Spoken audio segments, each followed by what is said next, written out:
Hello friends, कैसे हो आप सभी। I hope you are all good and fine. फिर एंड फाइन तो आइए शुरू करते हैं आज का next topic, that is inductor filter circuit. पिछले जो अपना था topic that is capacitor filter circuit, आज हम करेंगे इंडक्टर फिल्टर सर्किट। तो ठीक है, करते हैं शुरू आज का अपना टॉपिक। इंडक्टर फिल्टर सर्किट, जैसे कि नाम से हमें पता चल रहा है, इसमें हम इंडक्टर का यूज़ करके वैसे ही सेम जो हमारी आउटपुट वोल्टेज थी, जो कि अल्टरनेट नेचर की थी, उसको हम क्या बोलते हैं, अपना स्मूथ करने की कोशिश करेंगे उसकी वेव फॉर्म को। ठीक है, तो वही समझते हैं किस तरह से जो अपने इलेक्ट्रिक सर्किट होते हैं उसमें यह जो है वो काम करेगा। तो सबसे पहले बना लेते हैं अपनी सर्किट डायग्राम। तो सर्किट डायग्राम में हमारे पास रहेगा सबसे पहले full wave rectifier. Full wave rectifier, okay.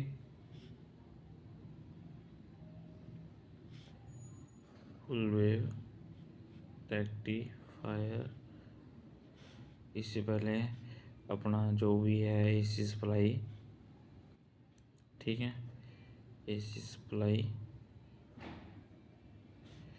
और यहाँ पे हमें रेक्टिफायर सर्किट से मिलेगा डीसी एज ए आउटपुट।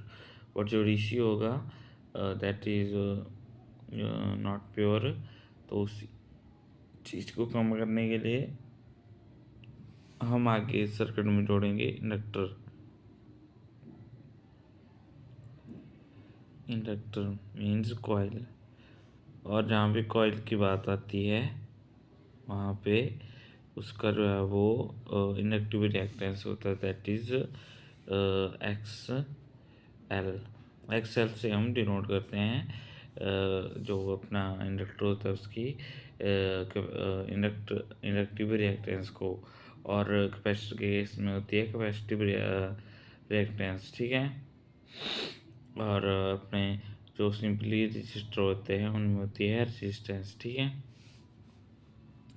और यहाँ पे हम कनेक्ट कर देंगे आर एल लोड को, ठीक है।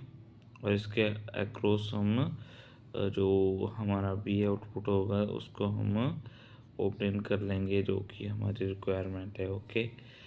तो यहाँ पे इंडक्टर एल आ गया। एक्सएल को x l is equal to omega into l. तो ओमेगा इंटू एल, ओमेगा को हम लिखते हैं 2 पाई एफ इंटू एल।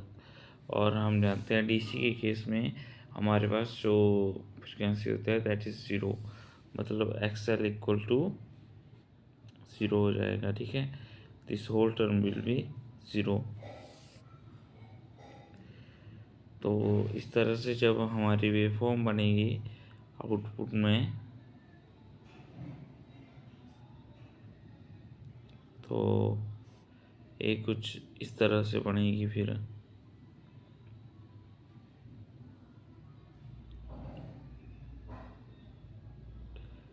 मतलब एक तरह से सॉ टूथ, जिस तरह से हमारे पास कोई आरी होती है, जो लकड़ी काटने वाली आरी होती है, उसके जो टीथ होते हैं उसकी वेव शेप की फॉर्म की तरह हमें इसकी वेव फॉर्म मिलेगी, जो कि डीसी आउटपुट की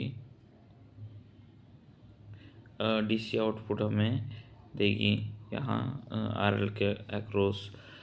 इस केस में जो हमारा एक्सएल है that should be greater than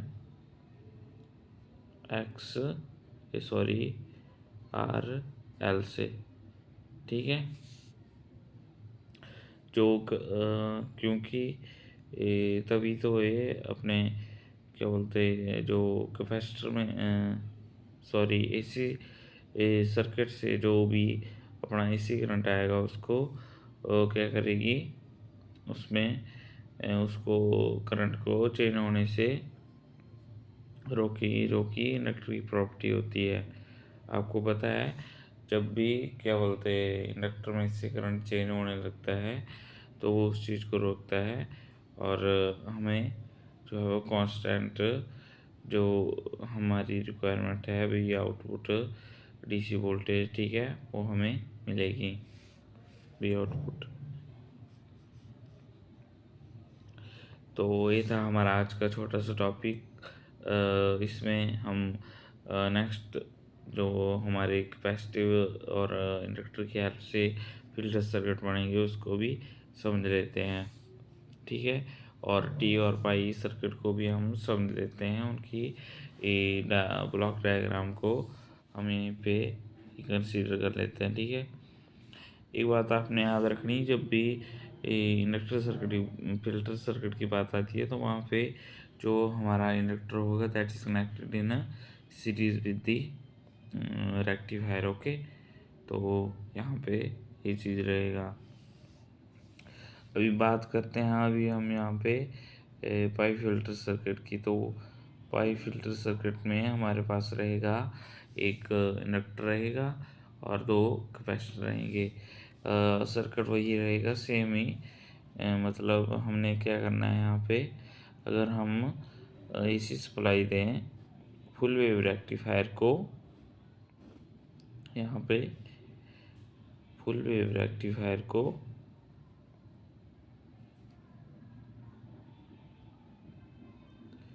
ये आ गया अपना फुल वेव रेक्टिफायर।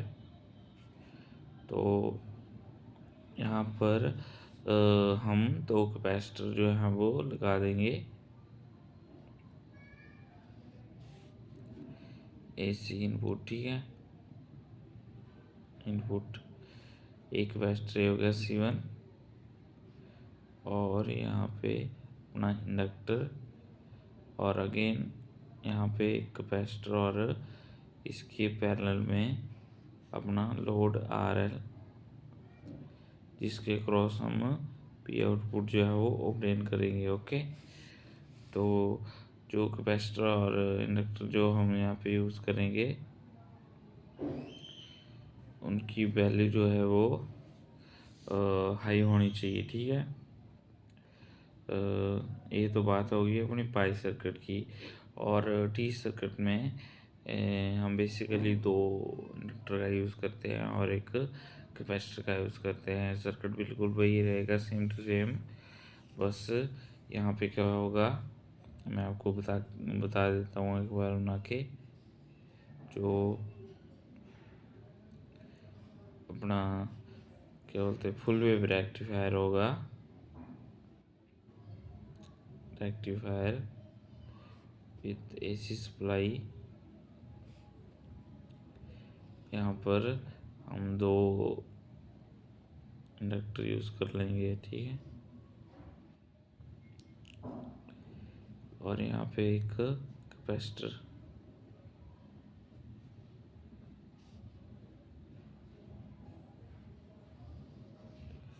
और आगे लोड रेजिस्टेंस लगा के हम उसके क्रॉस जो है वो वी आउटपुट जो है वो ऑब्टेन कर लेंगे।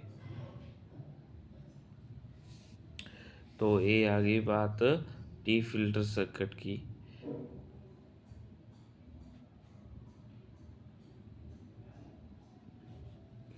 तो ये थे हमारे फिल्टर सर्किट जितने भी थे, जो हमने इंडक्टर की हेल्प से किया, कैपेसिटर की हेल्प से किया और टी और पाई फिल्टर जो है वो वहीं से हमने उनका मॉडिफिकेशन करके इसको जो डीसी में क्या बोलते हैं अल्टरनेशन थी या जो भी रिपल फैक्टर्स थे उसको हमने कम करके जो है वो उस चीज़ को अवॉइड करके कहीं ना कहीं इसको जो डीसी आउटपुट हमें चाहिए थी उसको स्मूथ करने की कोशिश की।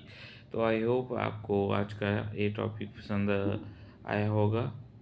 अगर आपको बढ़िया लगा हो तो लाइक करें, कमेंट करें, शेयर करें and also subscribe my channel let's grow. और इसी तरह सीखते रहें, सिखाते रहें और thank you and Ram Ram. जय श्री राम।